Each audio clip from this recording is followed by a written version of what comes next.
A top-down shoot-'em-up reminiscent of Bullethell games with a very odd twist in its setting, let's look into Jamestown Plus and see what happens when the colonies expand to a quite literal new world.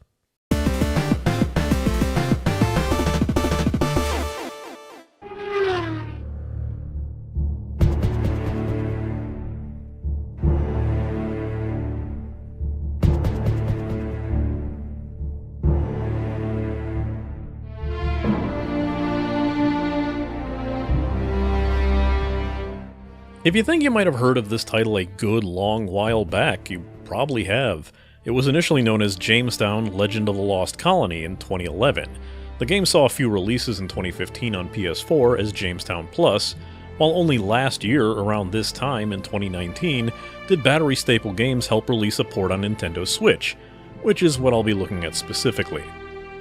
Aesthetically, it's not only a pixel graphic top-down bullet hell like you would expect to see in an early 2000s arcade, but it also seems to be the result of a writing prompt where the words Colonial, Steampunk, and Eldritch were drawn out of a hat.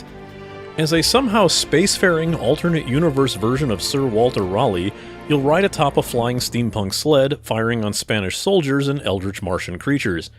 Just go with it. It's some pretty amazing and involved sprite work and animations though, much more involved than the usual fare, to see soldiers running around the battlefield as you fly over, and the level of detail in everything you see is astounding, even if you end up modeling it all in particle effects.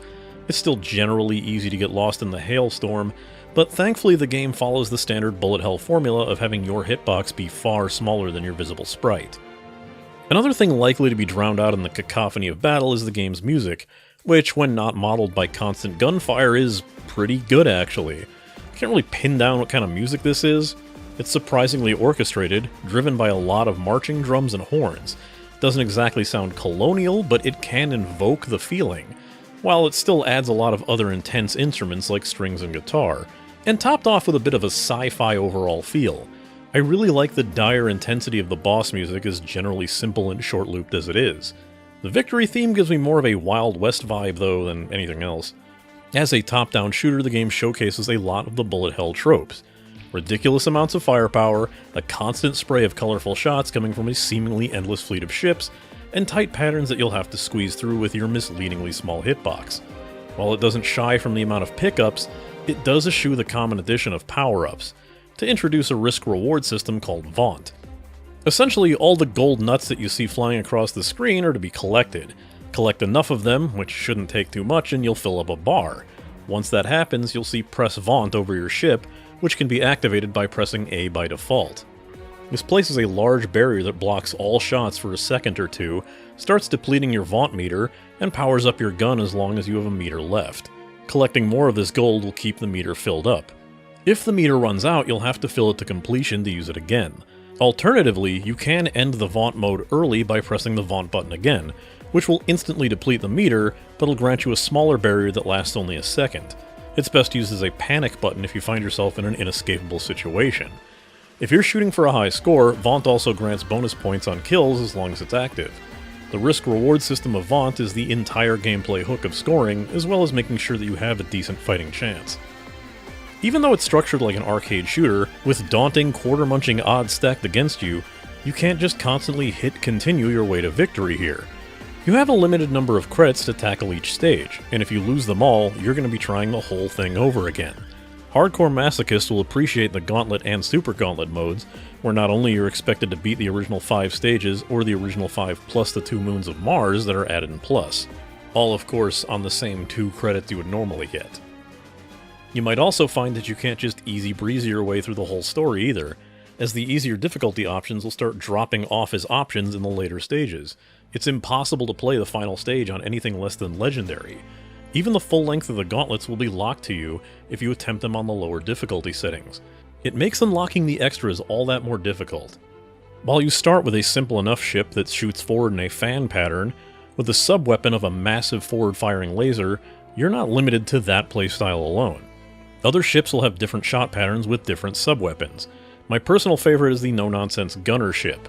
It fires small forward shots combined with a wide rapid fire that's also always firing as long as you're firing the main gun. Once you hold down the sub-weapon button, it'll allow you to refocus those wide shots in any direction that you're traveling. You can line it up with your standard shot for double the damage, or fire it off to the side to cover any flank and widen your shot field. Plenty of other ships will offer up different gameplay styles, and I wouldn't call any one ship the best. Many will need to be purchased with the earned credits within the game, and some require you to accomplish something else first. It's the entire reason I only have one ship that isn't unlocked.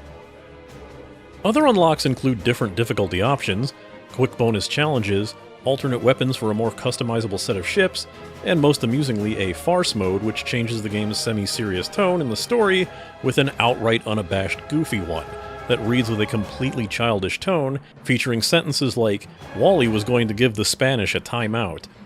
I suppose when your game's serious story still contains the phrase, "betentacled Martians loyal to the Spanish," you need to ditch any and all sense of subtlety if you're making a parody version of that.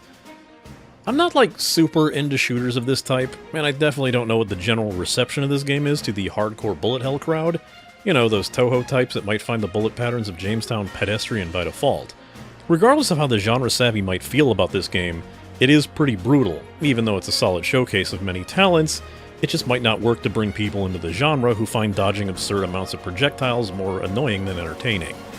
There does seem to be a focus on a multiplayer element, allowing up to 4 players to enter the fray at once, but it's not something I was able to try out myself. Maybe it's more entertaining with friends, but I can't really give it more recommendation than a caution plus. The stages will have to take time to master, but I can imagine the game having only 7 stages, with the 5th stage having what seems like a proper final boss, will make the game feel a bit short, even if that is 2 more stages than the average bullet hell offering from Cave. Something to play in short bursts, perhaps with friends, but you'll likely be done with it pretty fast.